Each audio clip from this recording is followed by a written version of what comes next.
Okay, so very welcome to my channel, and here's the another video. So this video is for those who is who are actually struggling with over attachments. Okay, and I want to say you कि detach होना सीख लो अभी से. Maybe you are younger and तुम अभी से सीख लोगे तो शायद तुम्हें आगे जाकर ये बहुत ज़्यादा काम आने वाला है. So I'm gonna tell you some things that you should know about it. सबसे पहले तो ये बातें समझो, तुम किसी इंसान से अटैच्ड हो, अभी भी अटैच्ड हो. वो इंसान पहले तुम पर काफ़ी ज़्यादा ध्यान देता था, बट अभी वो इंसान पहले ज़्यादा तुम्हारे लिए एफर्ट्स डालता था. वो इंसान तुम्हारे साथ अच्छा बिहेवियर रखता था, but now they are changed and you are struggling with them कि व्हाई आर यू चेंज. देखो, ये ह्यूमन नेचर है और वक्त के साथ इंसान भी चेंज होते हैं. तो या तो उस चेंजेस को तुम अडेप्ट करना सीख लो, या तो फिर डिटैच होना ही सीख लो. दोनों में से एक तो कुछ करना ही पड़ेगा, राइट? लेट्स से कि यहाँ पर कुछ स्टूडेंट्स हैं. ओके, लेट्स से कि तुम एक स्टूडेंट हो एंड तुम्हें अपने हायर स्टडीज़ के लिए कहीं और पर जाना है, कहीं और शिफ्ट होना है अपने फैमिली से दूर. तो तुम अब क्या करोगे? ऑफ कोर्स तुम्हें जाना पड़ेगा, राइट? तुम अगर वो वाली स्टोरी तो सुनी होगी ना कि एक लड़का रहता है, उससे उसके जो फादर है वो बार बार काम पे भेजते हैं दूर जाकर काम करने के लिए, बट वो नहीं जाता. जब भी उससे भेजते हैं तब वो कुछ ना कुछ बहाना लेकर वापस आ जाता था. एंड सडनली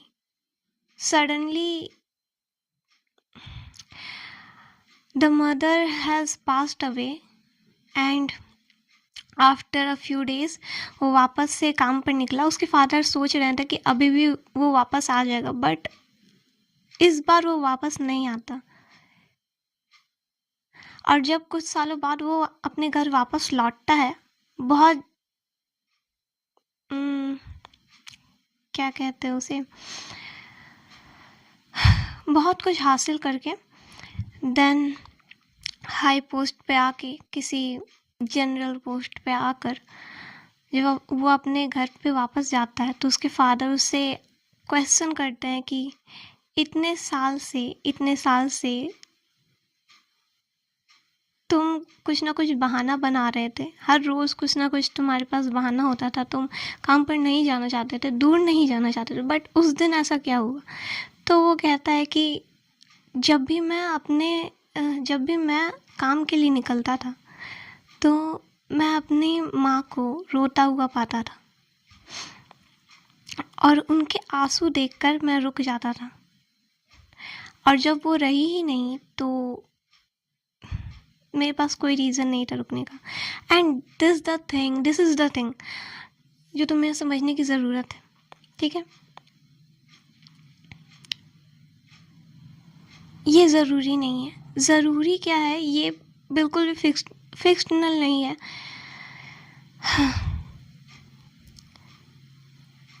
अगर उस लड़के को अपनी माँ से अटैचमेंट नहीं होती तो वो बार बार कभी भी वापस नहीं आता. वो जो हादसा उसके साथ हुआ,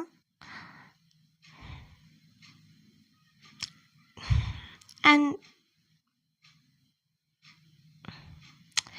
वो जो कुछ भी उसके साथ हुआ वो उस हादसे ने उसे ब्रोक कर दिया। यही चीज़ मैं तुम्हें समझाना चाहती हूँ कि कुछ होने से पहले, तुम्हारे टूटने से पहले तुम संभल जाओ। तुम ये चीज़ सीख लो कि डिटैच कैसे होना है। ज़रूरी नहीं है कि अगर तुम्हारे साथ कुछ गलत हो तभी तुम्हें अपने घर से बाहर निकलना पड़ेगा, राइट? मेरे कॉन्सेप्ट को समझो, मैं बस तुम्हें एग्जाम्पल देकर समझाना चाहती हूँ। मेरे बस कहने का मतलब ये है कि कुछ बुरा होने से पहले तुम थोड़ा सा डिस्टेंस में आना सीख लो, ओके?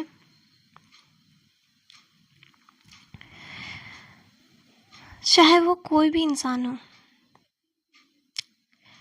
इवन दो कभी ना कभी तुम्हें उनसे थोड़े ही टाइम के लिए ही बट दूर तो रहना पड़ेगा, राइट?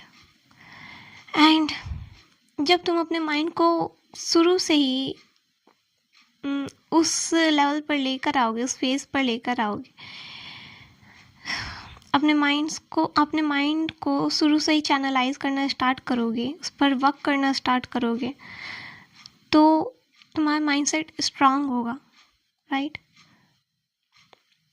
डिटैचमेंट कई बार कई हद तक ठीक है, बट अगर ये ओवर डिटैचमेंट है, sorry attachment, I mean to say attachment कई बार कई हद तक ठीक है, बट ये ओवर अटैचमेंट है तो आई विल से ये तुम्हारी ग्रोथ में रुकावट बन रहा है, ओके?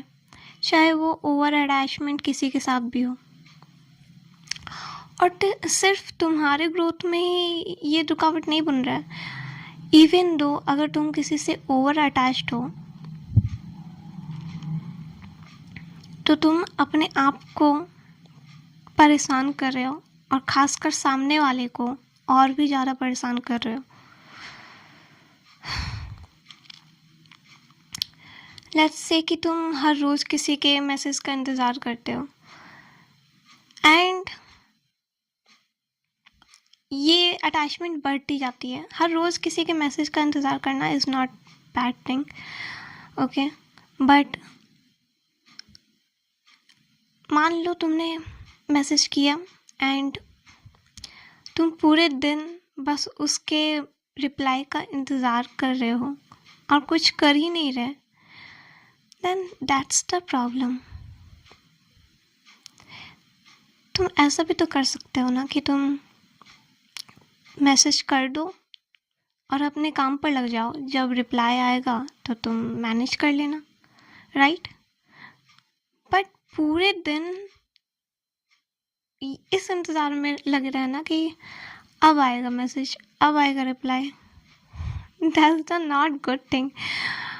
मैं ये एग्जांपल देने भी नहीं वाली थी बट मेरे दिमाग में आ गया तो मैं दे रही हूँ। मे बी आई थिंक तुम लोगों में से बहुत कोई ऐसा करता होगा तो सुधर जाओ। जब तुम बार बार किसी को मैसेज कर कर उसे रिप्लाई देने के लिए फोर्स करते हो या तंग करते हो, अगर तंग नहीं भी करते तो हर रोज़ किसी के ऊपर प्रेशराइज करते हो, तुम उसके ऊपर प्रेशर बनाते हो कि कब अगर वो बिज़ी भी हो तो उसे तुम्हें किसी भी हाल में रिप्लाई देना होगा, राइट? किसी भी हाल में तुमसे बात करनी होगी। ये एक प्रेशराइजेशन है, ये एक टाइप का प्रेशर है जो तुम किसी इंसान पर बनाते हो and that's not the good thing. Even though ये काफ़ी अनहेल्दी वे में है क्योंकि तुम सामने वाले के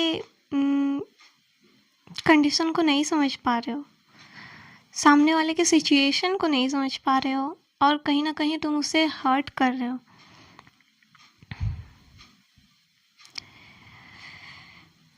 एंड कभी ना कभी ये अगर किसी चीज़ का रिलेशनशिप भी है तो उसमें काफ़ी ज़्यादा प्रॉब्लम क्रिएट कर सकता है, आई विल से दैट। तो इसलिए भी तुम्हें थोड़ा सा अटैचमेंट से हटकर सोचने की भी ज़रूरत है। एंड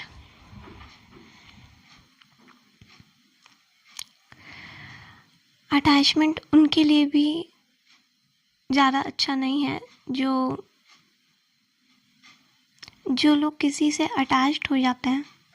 अच्छा तुम मुझे बताओ, जितने भी केसेस हैं एसिड अटैक्स वगैरह, या किसी को ब्लैकमेल करने का, किसी को शादी के लिए प्रेशराइज करने का, ये सारे केसेस क्यों आते हैं हमारे सोसाइटी में?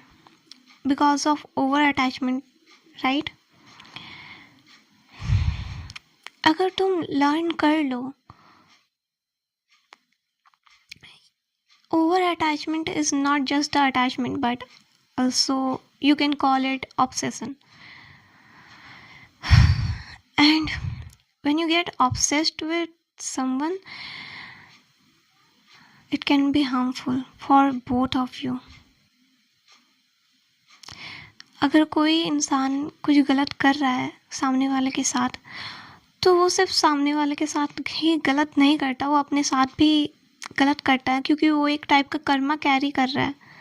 एंड जो वो किसी के साथ कर रहा है उसका 10 गुना 100 गुना उसे वापस भुगतना पड़ सकता है। और ये मैं समझाना चाहती हूँ तुम्हें, इसलिए क्योंकि तुम्हें ये समझने की ज़रूरत है, अटैचमेंट और लव में थोड़ा डिफरेंस होता है। मुझे नहीं पता मैं ये क्यों बोल रही हूँ, बट मुझे लगा कि तुम्हें ये सुनने की ज़रूरत है। अटैच्ड तुम किसी के भी साथ हो सकते हो, और तुम जिससे अटैच्ड हो वो ज़रूरी नहीं है कि तुम उसे समझो, बट तुम जिससे प्यार करोगे तुम उसे समझने की कोशिश डेफिनेटली करोगे, राइट? या this was all. I think मैं इसे और भी डिटेल में एक्सप्लेन कर सकती थी, बट मुझे नहीं लगता मुझे अभी वो सब कुछ करने की ज़रूरत है, तो I will end here and thank you so much for watching. Also like, share and subscribe. Again, this is my Insta ID. तो कोई भी प्रॉब्लम होगी तो मुझे DM कर देना, मैं सॉल्व करने की कोशिश करूँगी, किसी चीज़ से भी रिलेटेड, ओके? एंड एक्सप्लेन करना, okay? So that was it. Next video में मिलूँगी, तब तक के लिए